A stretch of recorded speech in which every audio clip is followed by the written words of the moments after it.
graders, and welcome back to art. We're going to go ahead and jump right in today. And today we are going to be talking about what is street art. So we're going to kind of talk about the history of it, talk about the history of graffiti, where it began, how it's changed, the different styles and the artists. So let's go on and jump right in. So what is graffiti? That's a pretty good question. Graffiti is the act of writing on public buildings or transportation. A lot of you, if you go downtown or maybe sometimes when your car gets stopped by a train, you'll see graffiti. It's plastered everywhere and anywhere. There's some pictures right here on the slide that shows graffiti on the subway. There's graffiti on a building. A lot of times graffiti is done without the permission of the owner of the property. But sometimes it can also be done with permissions, and that would be called a commission when it comes to art or street art. So when did graffiti begin is the really big question we want to answer here. And for a lot of us, graffiti seems more like a recent thing, but we can actually go back in history and date graffiti back to the 1st century of BCE in the Roman Empire. That's as early as we can see graffiti, and the Romans would actually inscribe messages on their public walls, which is a form of graffiti because they are writing on public property. The next place that we can see graffiti in history is with the Mayans. They too would scribble drawings onto their surfaces, and these drawings would depict a message or stories for their future generations and for other people to know. And the next and probably the latest part until we'll go into the 70s and 80s of recently, Pompeii is probably the earliest time that we've seen graffiti as well. Citizens would regularly mark their public walls with magic spells. They would put poems on there. If someone was in love, they would announce their love for someone on there. They might write their political slogans on there. And they would even write messages to their favorite gladiators. So compare it to maybe someone writing a message to their favorite football player or a favorite soccer player on one of our city buildings downtown. That's kind of how Pompeii and its citizens would use their walls, and that was graffiti for them. We're going to take a minute and we are going to watch a TED Talk about the history of graffiti. We're going to talk a little bit about, is it art? Is it vandalism? It's a big discussion that's had in the art world today. And I think it's a cool topic for us to talk about. And later in our unit, we'll get to have a little bit more of a discussion about what you think it is. But for now, we're going to go ahead and watch this video and jump right into it.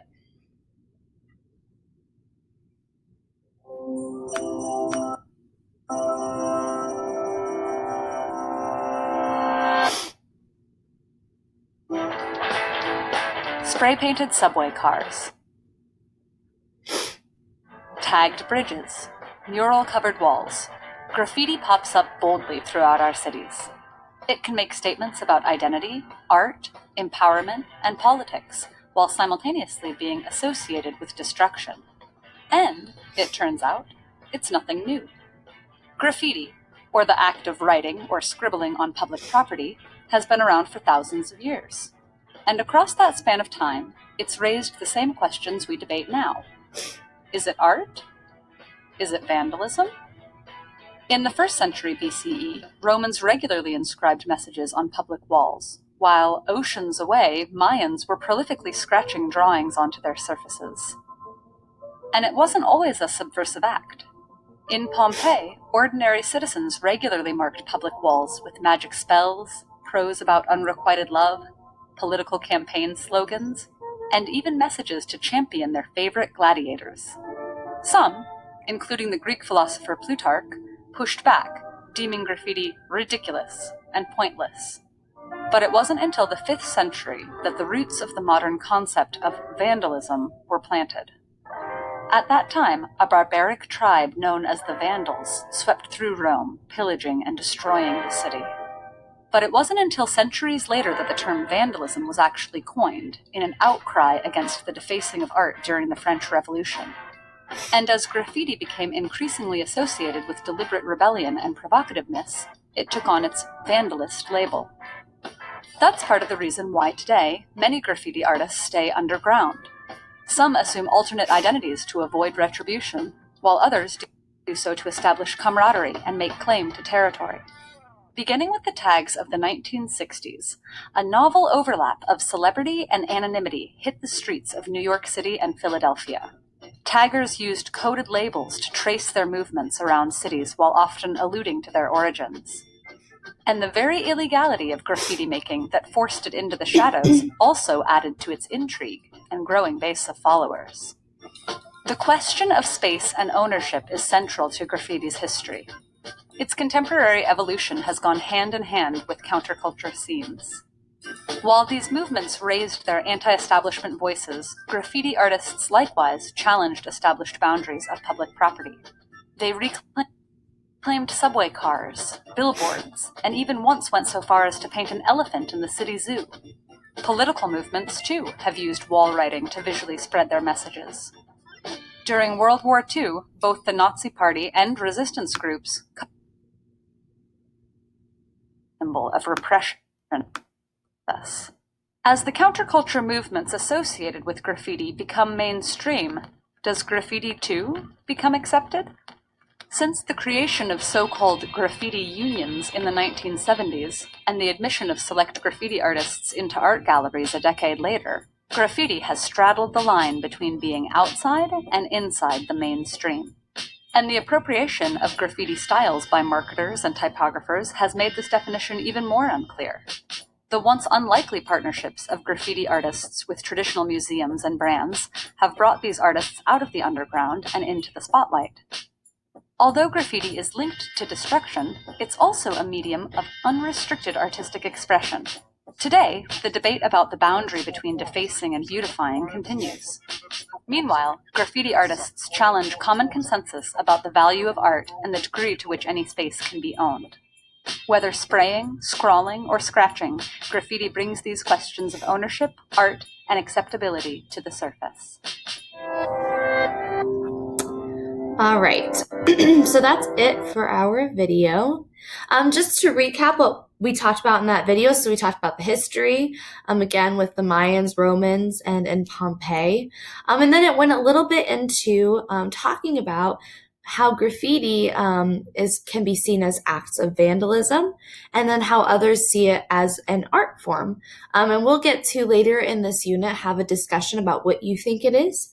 But it was important for them to point out how graffiti and graffiti styles have now been seen through clothing, and people start using it for shoes and branding. So it's become something that's more put into our pop culture today.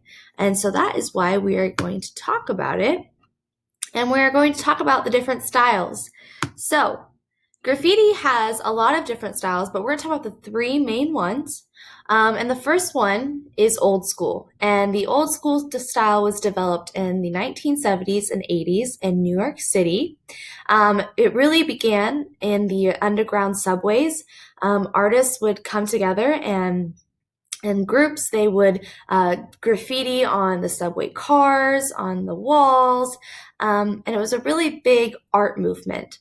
At the same time as this art movement was coming to light, there was also a movement from police force and those in the community to kind of squash graffiti. They didn't want, these artworks being put up onto the subway or onto the subway walls. And so these artists would go underground at night and try to do their artwork really fast, try to throw up their tags, which we'll talk about what that is in a second, really fast. And a lot of times would be chased away by police. And so it became this art form that was underground, and old school was a style that could be easily done, quickly done, so that they could get in, put up their artwork, and get out. And the word that I mentioned earlier, the word tag, is basically, think of it as an artist's signature. So when you make an artwork, or when an artist makes an artwork, they usually sign their name. A tag is basically something really quick that a graffiti artist could do. It didn't have to just be their name. It could be a really quick picture or a really quick scribble mark that they could do every time that basically was them signing their artwork to show people that they were there and they were the ones who did that. Um, so we're going to move on to the next graffiti style, which is bubble. And this is probably the one that you've seen the most, and not only just in art outside of your school, out in the city, downtown, but probably the one that's been taken the most and used for like clothing brands or shoes or logos for different companies. So bubble style is the rounding of the letters, and it's circular, very round, hence the name bubble. And the letters often overlap. So if you look at these three pictures at the top, you'll see that the S right here is covering the M, and it continues to overlap. So our letters aren't spaced out. They're right next to each other or overlapping in a lot of cases. And another very important aspect of bubble graffiti is that it's done in two colors. It's never just one solid color. So you'll notice here it's blue and green. This artist went from a dark green to a light green. We got pink and blue over here with some purple. So it always has at least two colors, if not more. And that was a really big aspect of bubble art. And the last style that we're going to talk about is wild style. And this is more of a artistic lettering style. This one isn't really meant to be read. It's more to be looked at and aesthetically pleasing. Wild style is the merging of the letters into a decorative style. So, your letters might flow from one letter form to another. And oftentimes it's really difficult to know what's originally written. You can't really tell what, the word is, these words are. It's more of a style just to be looked at and look really cool and aesthetically pleasing. So now that we've talked about the different styles, we're going to talk about two graffiti artists today. We'll talk about more throughout the week, but these two are really big graffiti artists. One is a past graffiti artist who still works today, and one is a street artist who is currently working today, and you might have seen some of his work as well. So the very first one we're going to talk about is Lady Pink. We talked about her yesterday and saw a video of her and her mural painting.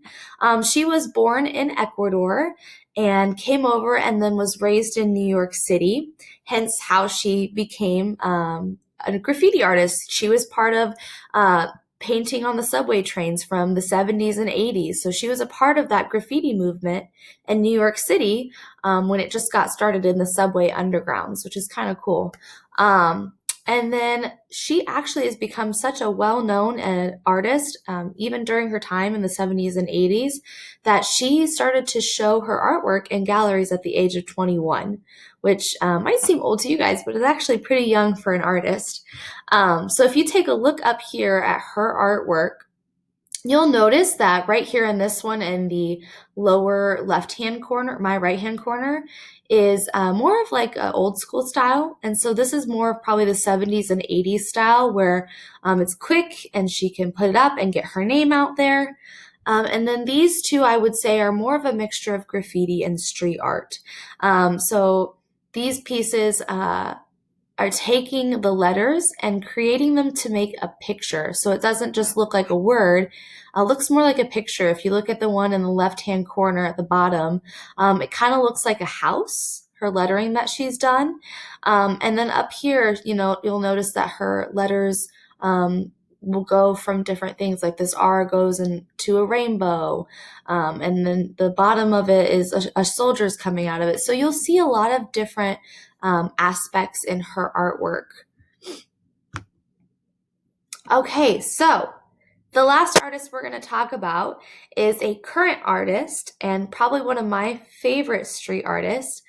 His name is Banksy, and he is a street artist whose identity is unknown. So we talked about in the TED Talk, a lot of graffiti artists or street artists who do their artwork without the permission of the city owners will remain anonymous because they don't want people to know them, because then it would be kind of easy to stop them. So Banksy is an unknown artist. We just call him Banksy. That's what he's tagged all of his artwork with. And it's believed that his career began in the 1990s. And it's also important to notice that he started with graffiti and then started to do street art more in the late 2000s. So, if you take a look at your left, we're going to look at the middle picture right here. One of the big proponents of Banksy's artwork is that usually he does his pieces in places that have a current event going on. It can be political, it can be something that's within the community.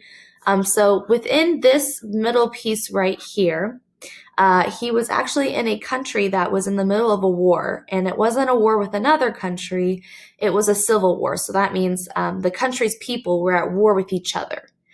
And so Banksy here he drew a person with a mask on, and it wasn't in 2020. I know you might think of 2020 with masks, but it's before 2020. So this person has a mask on, and in their hand they have a bouquet of flowers, and they look like they're about to throw it. And a lot of Banksy's artwork is to send a message, and so this picture and makes us think of what message is he trying to tell. He specifically makes artwork towards communities or countries or cities that have issues or current events happening. And this one was in the middle of a war. So I think it's safe to say that he is trying to give a message of how there needs to be peace. Usually you would think that someone dressed with a mask on, looks like he's ready to go into war, would be throwing a grenade or a bomb or something. But actually, in the picture, it's flowers. So that makes us think that the message is Banksy wants the people to come to peace with one another and to spread peace. So he's a really cool artist. We'll talk a little bit more about him in this unit. But that's just a brief overview of who he is and what his artwork is about. All right, that is it for our presentation lecture today. Make sure you go to your assignments tab and do your assignment for today. You're just going to be practicing the different graffiti styles, and the instructions will be right there with the assignment. So make sure you go ahead and head over that way and get that turned in.